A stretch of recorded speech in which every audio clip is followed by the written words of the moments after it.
Ed Klein has a new book out. It's called The Amateur, and it's causing an awful lot of talk.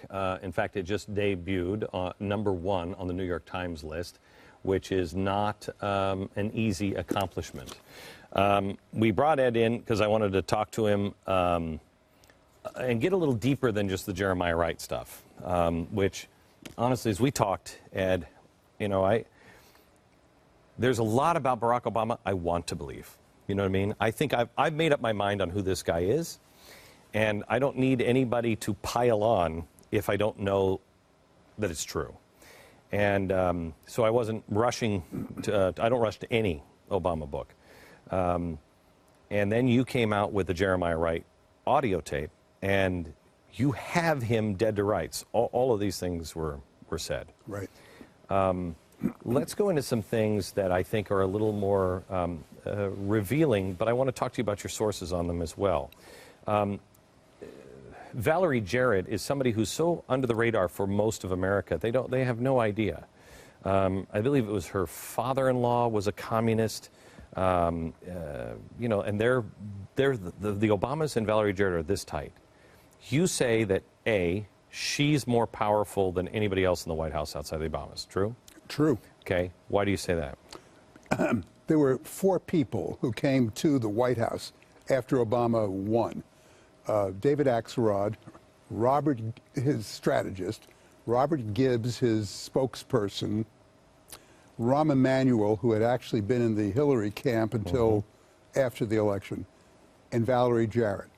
All of them, except Valerie, are gone. Back to Chicago, all of them. Robert Gibbs and Axelrod are running the campaign, the Obama campaign from Chicago, and Rahm, of course, is the mayor.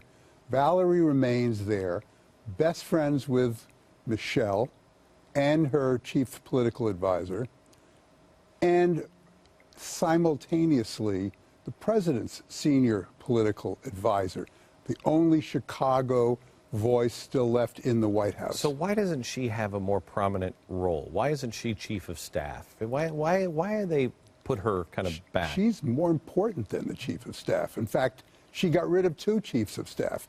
She got rid of Rahm Emanuel, and she got rid of Bill Daley. She loves to be the implementor. She doesn't really do anything. What she does is she goes at night at 6:30, she goes upstairs to the family quarters, has dinner with the First Family. No other official in the White House has that privilege. She goes on vacations with the First Family to Martha's Vineyard. She is the last person to leave the Oval Office after a meeting, has the ear of the president. No other person in the White House. All right. You get into Valerie Jarrett's connection to Solyndra, which I think is pretty amazing stuff, and nobody's talking about it. It's incredible stuff. Okay, tell me. She used to be, when she was in Chicago, first she worked for Daley, Mayor Daley. She's a machine person.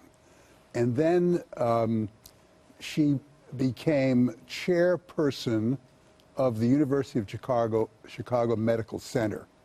And while she was chairman of that medical center, the Kaiser Foundation gave her tons and tons of money, a lot of donations.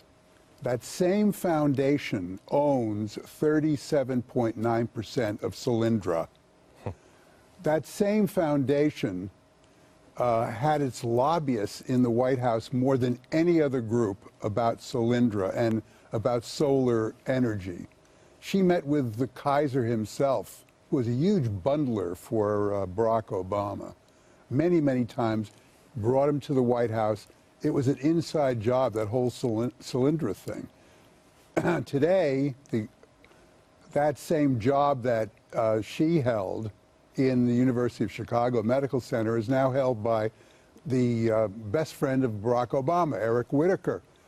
And guess what? The White House has just awarded that group $6 million grant for their urban health initiative, whatever the heck that is. So it's all intertwined. It is. I mean, it really is. It's one of the, I said, probably the first spring that he was in after I saw the stimulus package. I said, this is going to go down as the dirtiest administration in American history if anybody cares to do the homework. It doesn't seem that hard to get this to unravel here if anybody cares to do it. So you've been in the media forever. You were at the New York Times. Right. Why? Why is no one unraveling this? Why has nobody ever vetted this president in the mainstream media? That's a question, not an answer. Why? You have to have an opinion. I do have an opinion. You know, when I was at the New York Times, it was run by a guy named Abe Rosenthal. In fact, he hired me. Okay. And he used to say, my job, and I want to be remembered for this when they put up my tombstone, he kept the Times straight, down the middle. He is now dead, and he left a long time ago. And that whole newspaper has just gone way over to the left. It's a organ of the left. But there's nobody? CNN, MSNBC, even Fox doesn't necessarily expose... You know, I called up a source at the Chicago Sun-Times who helped me with this book. Mm-hmm. And I said, Barack Obama comes from Chicago, David Axelrod comes from Chicago, Valerie Jarrett comes from Chicago, the Reverend Jeremiah Wright comes from Chicago, Eric Whitaker, who got a bribe, comes from Chicago. You guys have never done a story on this. Are you going to do one? And his answer, we're thinking about it. We're thinking about it. Okay. All right. So let me get a handle on what you believe Barack Obama. Dinesh D'Souza, and I believe this to be absolutely accurate, I believe he is an anti-colonialist. That's what motivates him. What do you think motivates him? What is he? First of all, I agree with Dinesh about that. Day one, Barack Obama picks up the bust of Winston Churchill that was in the Oval Office, says, get rid of this. And they, without even telling the British, they sent it back to the British Embassy. Right. Big kerfuffle in England. That is an exact replica. We called the White House over in the Oval Office. Oh, yes, right. We had it made. We had one made just like it, back on the, right exactly where it was before he boxed it up. Anyway, go ahead. He sat at the knee of the Reverend Jeremiah Wright. It wasn't so much that he was in his church listening to those ranting sermons. He was, in fact, he didn't go to church that much, but he did visit the Reverend Wright hundreds, if not thousands of times from the time he became a community organizer until he became president or ran for president. Jeremiah Wright stands for exactly what you're talking about. Black liberation theology, anti-colonialism, an oppressed class, the blacks, an oppressor class, the whites, a Marxist view, and I have no doubt in my mind that when you call Barack Obama a Marxist, everybody, oh, he's not a communist, he's not Stalin. I'm not saying he's Stalin. I'm saying his economic ideology is Marxist. It means engineering social change, engineering the economy from the center of the government. And I think he truly believes that. Michelle Obama, is she more of a ideologue than he is? Who's the power player between the two of them? I asked that question to a lot of people in Chicago. Among the African-American community who knew them when they were newlyweds. And in fact, a lot of the women worked out with Michelle at the local gym. So they knew her really well.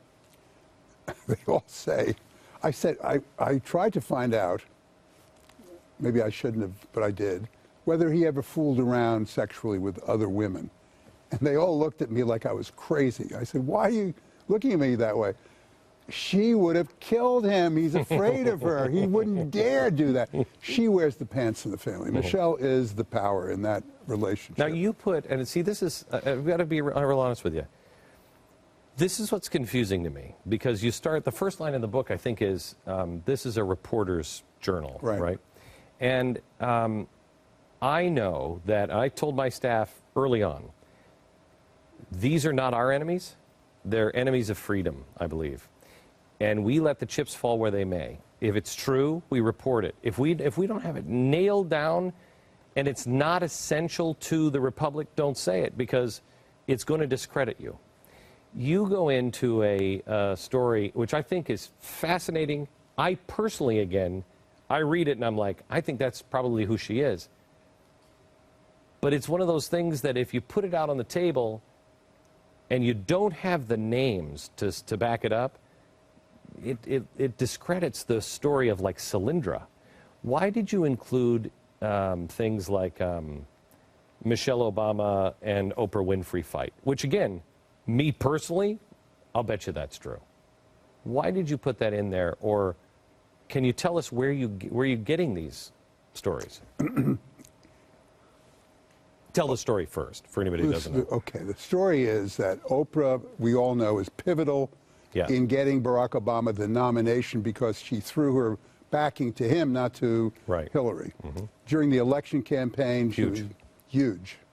Afterward, she was on what she thought extremely close terms with Obama, talked about redecorating the Lincoln bedroom, talked about how to draw up a list of guests for the social parties they would have, talked about how he should treat television, you know, not too much exposure and so forth. I really thought she would be almost like a communications director or consultant. So did she. Right. However, according to what she told, not one, not two, but three of her closest associates and friends, who were my sources, when Valerie Jarrett got word of this, she went to Michelle Obama and said, you know, this woman's acting like she's the first lady. She's acting like she has a direct line to the president. Rather than going through me, Valerie Jarrett, which everybody else has to do, and which you and I talk about, Michelle, before they get through. And they decided to freeze her out. And what happened is that when Oprah offered to do a show, an Oprah Winfrey show at the White House to launch the anti-obesity campaign that Michelle was behind, Michelle held a meeting and said, I don't want, and this is from people in the meeting that I spoke to. How many sources? Two. Two sources. Two sources from the meeting in the East Wing. I don't want a rich, fat lady waddling around here being the emblem of my campaign. A rich one is, that's also capitalism, you know, and fat. And Oprah, these two people, one of these two people who are my sources, is a very good friend of Oprah's and told her about this. Oprah went bananas and went to her friend Gayle King and said, I'm going to send off a letter. And Gayle said, no, you can't do that, can't do that. But ultimately, Oprah just washed her hands of the whole thing and decided they don't want me, fine. It's their loss. I've got other things to do, like my own network. And she's not going to campaign for him in 2012. It's an amazing, an amazing story. And you know why? You asked me why I put it in.